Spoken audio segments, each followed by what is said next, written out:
On April 2009, Karen Tochkov at the University at Albany conducted a social experiment on examining people's ability to accurately anticipate their emotions after a financial loss. For the experiment, she selected a group of 108 undergraduate psychology students from the university who responded that they liked to gamble in a survey that was provided earlier. 62 of the participants were female and the rest 46 were male students. This study happened in two phases. In the first phase, the university students were asked to imagine that they were making a gamble and asked them to rate how they would feel if they were to realize a loss in the process. For example, they were asked to consider how they would feel if they lost $150 during the gamble. So, they had to rate the extent to which they would feel disappointed after taking such a loss. A week later, in the second phase, the students were brought back to the laboratory for a follow-up visit. This time, however, instead of merely imagining they had made a losing gamble, they were actually made to gamble. The task involved 20 pairs of gambles displayed on a computer screen in a sequence, which was randomized separately for each student. Each gamble had two possible payoffs but with different probabilities. The probabilities were either 30% and 70% win rate or 10% and 90% win rate. Each pair of the gambles included one relatively safe option which had a small payoff with high probability and one risky gamble having a high payoff with low probability. This real-life gambling experiment made them feel the real consequences of losing money. The conclusions that were derived from the experimental study were that frequent gamblers or problem gamblers are someone who are addicted to gambling, and the results showed that these people misjudge their emotional experiences. They underestimated how disappointed they would feel after a loss compared to the non-gamblers or social gamblers who are more realistic about losses. This ability to accurately anticipate how one feels after an actual gambling loss is associated with a concept called loss aversion.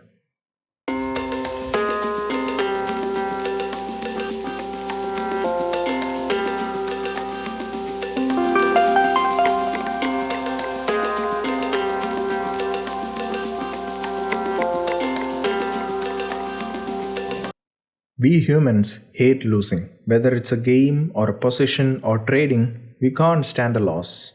The larger the potential loss, the greater the pressure to prevent it in the first place. Loss aversion is that tendency of rejecting a gamble with an equal chance to win or lose for the same amount of money. It has to do with how we as humans relate to winning and losing. So our own human psychology makes it difficult to navigate the financial markets or the stock markets, which are filled with uncertainty and risk. And as a result, one of the most common mistakes traders make have to do with their poor risk management strategies. Most traders are often correct predicting the direction of the market, but where the problem lies is in how much profit is made when they are right versus how much they lose when they are wrong. As a bottom line, most often traders tend to make less on winning trades than what they lose on losing trades. So this phenomenon can be explained in such a way that the emotional impact of losses is far greater than that of the equivalent amount of gains. Nobel Prize winner Daniel Kahneman and Amos Tversky published a seminal paper in behavioral economics which showed that humans most often made irrational decisions when faced with potential gains and losses. The core concept associated with this study was simple yet profound. So most people make economic decisions not on the expected utility but on their attitudes towards winning and losing. So this can be simply understood that a rational person would make decisions purely on maximizing his gains and cutting down or minimizing his losses. And yet, this is not the case in the real world, and especially with the traders. Let's understand this idea using a graph from the study. In a real-life scenario, the negative feeling experienced from a 1,000 rupees loss can be substantially more than the positive feeling experienced from a 1,000 rupees gain. This is very clear from the difference in the y-axis values for pain and pleasure for the same amount of loss or gain as indicated in the utility curve. But what is more interesting is the fact that when you experience both these feelings at the same time, meaning you gained 1,000 rupees and then you lose that 1,000 rupees, it would leave you feeling the most worse or regretful, despite having no monetary loss accounted for in the process. So in practice, we need to find a way to straighten that utility curve so as to treat equivalent gains and losses as offsetting and thereby becoming a purely rational decision maker. This is far easier said than done. The sole idea of avoiding regret most often compels many traders to make poor investment decisions. For example, to avoid painful feelings of regret, traders hold on to losing positions, hoping that these positions will turn around. Or they will do something like exiting a winning position prematurely to lock into quick gains. So this interplay between emotions and risk taking keeps many traders second guessing their decisions. So the challenge of trading is to accurately perceive risk, control your emotions, and execute a trade calmly and rationally. Overconfident traders, however, might have an inability to accurately gauge their emotions. The overconfident traders are most likely to think that it won't be so bad when they lose. This means that if you don't anticipate feeling badly after a loss, you'll have no problem taking a risky trade. So if you are making too many such risky trades in the process and you are paying a price for it, then one way to save yourself is to try focusing on how it feels to lose. Perhaps you're not thinking of the potential negative consequences of loss. However, if you focus on how badly you will feel after a loss, you'll stop taking needless risk and think through your trading decisions. And therefore, you'll be more likely to manage risk and you will wait for high probability trade setups rather than impulsively making a bad trade.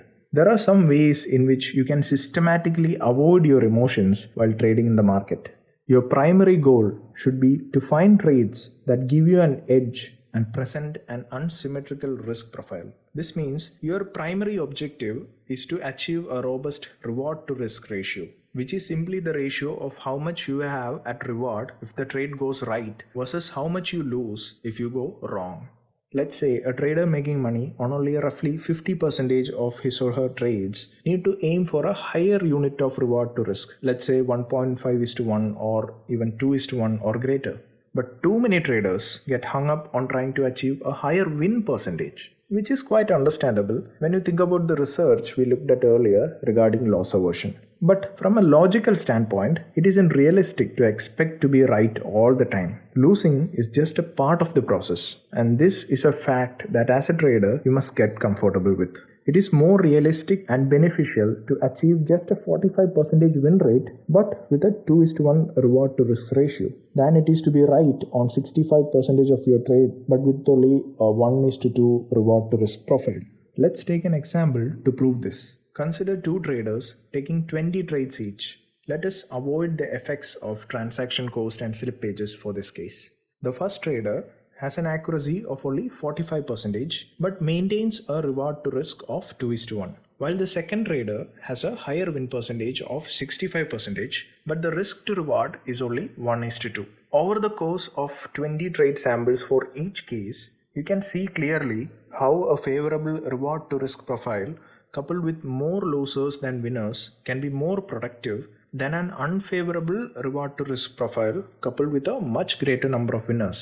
The trader making money on only 45% of the trades but with a 2:1 reward to risk profile comes out ahead, while the trader with 65% win rates makes only half as much on winners compared to the losers and comes out at a slightly net loss.